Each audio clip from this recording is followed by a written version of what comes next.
Assalamualaikum warahmatullahi wabarakatuh. Kita teruskan perbincangan nasihat oleh seorang bapa kepada anak-anaknya, iaitu bapa saya Ukir Rahmat kepada anak-anaknya.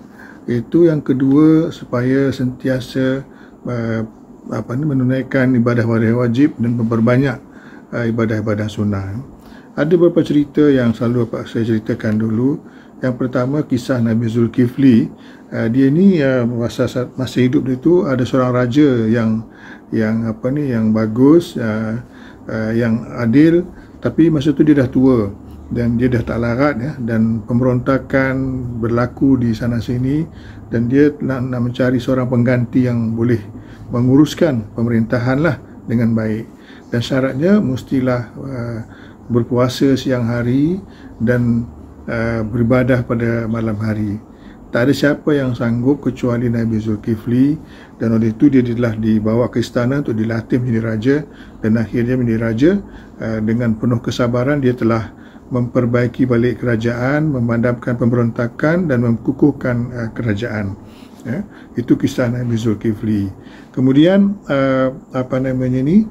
pasal zakat, zakat Umar bin Khattab, ketika Abu Bakar menjadi khalifah, ramai orang yang tak mahu bayar zakat, dan Abu Bakar yang memang terkenal dengan kelembutannya tiba-tiba menjadi garang dan memerangi semua orang-orang yang tak mahu bayar zakat itu, ya.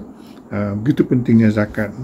Kemudian pasal naik haji pula, ada satu cerita yang amat menarik, iaitu Uwais Al-Qarnain. Dia ni hidup bersama Rasulullah tapi tak pernah jumpa Rasulullah.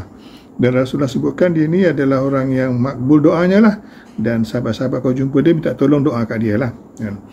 Dia ni orang miskin, orang susah hidup di Yaman, dan dia teringin sangat nak pergi haji, tapi dia miskin dan maknya pun nak ikut. Jadi apa dia buat? Dia akan pergi ni haji jalan kaki sambil dukung mak dia. Jadi supaya dia kuat, dia berlatih mendukung anak lembu ke atas bukit.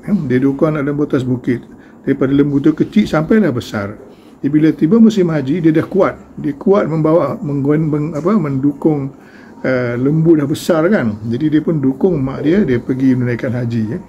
Jadi kedatangannya ke Madinah sebenarnya ditunggu-tunggu oleh para sahabat. Pada waktu zaman masa tu Umar bin Khattab memerintah. Tunggu, akhirnya jumpalah dia. Dan Umar bin Khattab minta doa kat dia lah, ya. Jadi itulah dia tiga cerita sahabat yang cerita dalam Quran, iaitu Zulkifli, dan cerita sahabat iaitu Abu Bakar, dan juga tabi'in lah pasal tak menjumpa Rasulullah, Uwais Al-Qarnain.